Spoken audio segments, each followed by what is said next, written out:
अगर आप भी रिलायंस और एचडीएफसी में से किसी एक को शॉर्ट टर्म के लिए लेना चाहते हैं तो इसमें से कौन सा बेस्ट है और किसकी सबसे ज़्यादा अच्छी ग्रोथ है इन दोनों के कंपेयर में, और पर ईयर इन दोनों का प्रॉफिट कैसे ग्रोथ कर रहा है, और दोनों कंपनी के बीच में प्रमोटर होल्डिंग और फॉरेन की होल्डिंग कितनी है, हम इस वीडियो में डिटेल में डिस्कस करेंगे।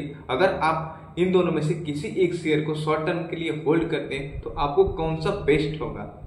हम रिलायंस को देखेंगे, इस कंपनी के अंदर किस किस स्टेक का सबसे ज्यादा होल्डिंग है, प्रमोटर हो गए, एफआईआईज हो गए, डीआईआईज, पब्लिक, इन सब की होल्डिंग कितनी है। सबसे पहले हम ये देखेंगे, प्रमोटर जो है इस कंपनी के अंदर 50% से ज्यादा होल्डिंग किए हुए हैं। यानी प्रमोटर मतलब वो हो गया जो कंपनी के ऑनर है, कंपनी की ऑनर की होल्डिंग इस स्टॉक में 50% से ज्यादा है। और एफआईआईज जो है इस स्टॉक में 21.7% होल्डिंग की है।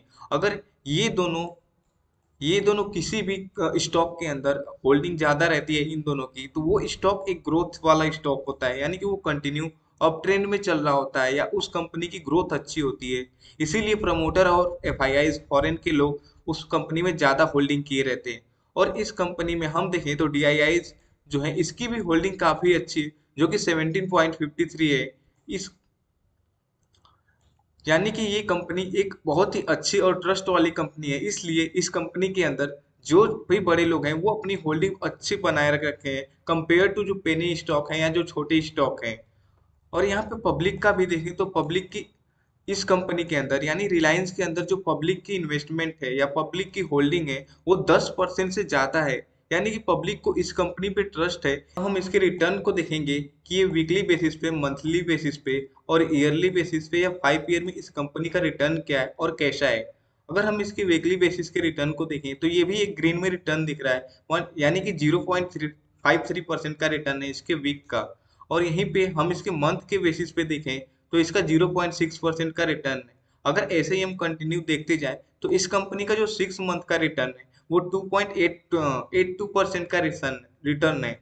वहीं पे इस कंपनी का, रिलायंस कंपनी का जो 1 ईयर का रिटर्न है वो 20% से ऊपर है। यानी कि ये बहुत ही अच्छा रिटर्न माना जाता है अगर कोई कंपनी 20% की ग्रोथ से वो ग्रोथ कर रही है। और यहीं पे अगर हम इसके 5 ईयर के रिटर्न को देखें तो वो अप्रोक्स 150% का रिटर्न है।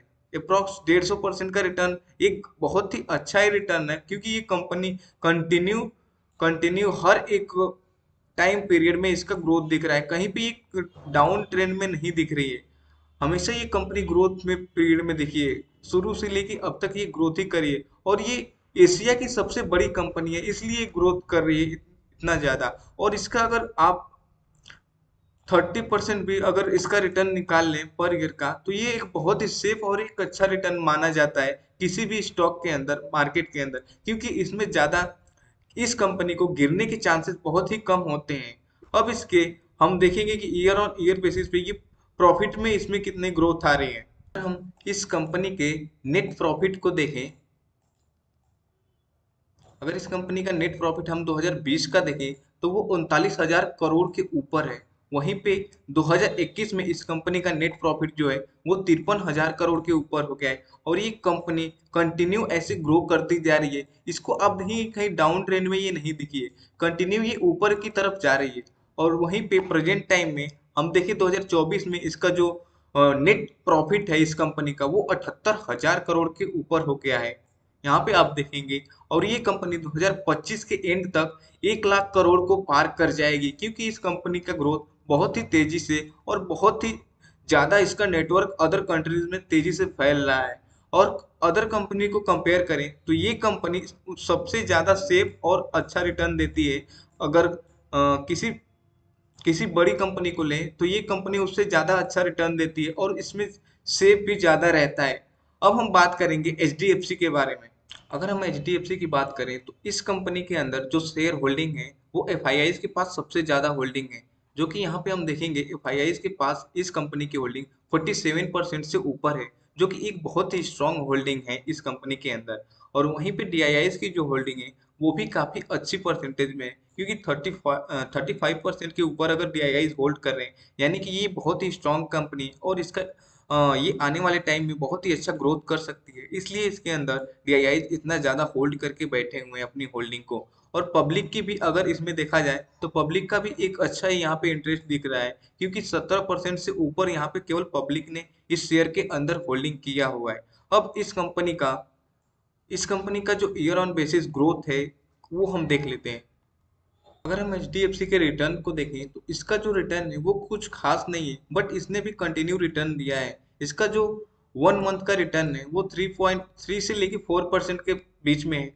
और वहीं पे जो इसका टोटल पूरा 1 ईयर का रिटर्न है वो केवल 1 से 1.5% का रिटर्न है, जो कि एचडीएफसी ने साल भर में केवल 1.5% का रिटर्न दिया है।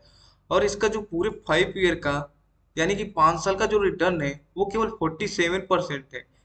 और यहीं पे हम देखें जो रिलायंस का रिटर्न था वो 147 के अप्रॉक्स था, जो कि इसके कंपेयर में काफी अच्छा था। और वो कंपनी कंटिन्यू ग्रोथ में थी। और ये कंपनी भी काफी अच्छी कंपनी है, क्योंकि बैंकिंग सेक्टर का सबसे बड़ी कंपनी एचडीएफसी बैंक है प्राइवेट बैंकिंग सेक्टर में। अब हम एचडीएफसी के नेट प्रॉफिट को देखते हैं कि ये ईयर ऑन ईयर बेसिस कितना ग्रो किया है। इसका जो प्रॉफिट है नेट, अगर हम इसके 2020 के प्रॉफिट को देखें तो इसका जो नेट प्रॉफिट है वो 27,000 करोड़ के ऊपर है। वहीं पे जो इसका 2021 का नेट प्रॉफिट है वो 31,000 करोड़ के ऊपर है। और ये भी कंपनी ग्रोथ में जा रही है। और प्रेजेंट टाइम में जो 2024 में इसका जो नेट प्रॉफिट है वो 65,000 करोड़ के ऊपर जा चुका है। ये भी कंपनी 2025 के एंड तक अप्रॉक्स 80 करोड़ के ऊपर चली जाएगी, क्योंकि ये भी कंपनी प्राइवेट कंपनी की सबसे बड़ी बैंकिंग कंपनी है इसलिए। और ये दोनों कंपनी रिलायंस और एचडीएफसी को हमने बस कंपेयर करके डाटा को आपके सामने रखा है, ना कि इसमें मैंने आपको कोई बाई और सेल का रिकमेंड किया है। आपको जो भी कंपनी इन दोनों में से बेटर लगे एक शॉर्ट टर्म पीरियड के लिए, आप 6 महीने या साल भर जो कंपनी में इन्वेस्ट करना चाहते हैं, आप अपनी एनालिसिस अपने डाटा के बेसिस पे इन्वेस्ट करिए। इसमें मैंने आपको कोई बाई और सेल का रिकमेंडेशन नहीं दिया। ये मैं आपको बस सिंपल इसका जो मेन डाटा होता है उस डाटे को मैंने कलेक्ट करके आपके सामने लाया कि आप भी खुद से इन्वेस्ट करने के लिए कौन मेन डाटा को आप देख सकते हैं।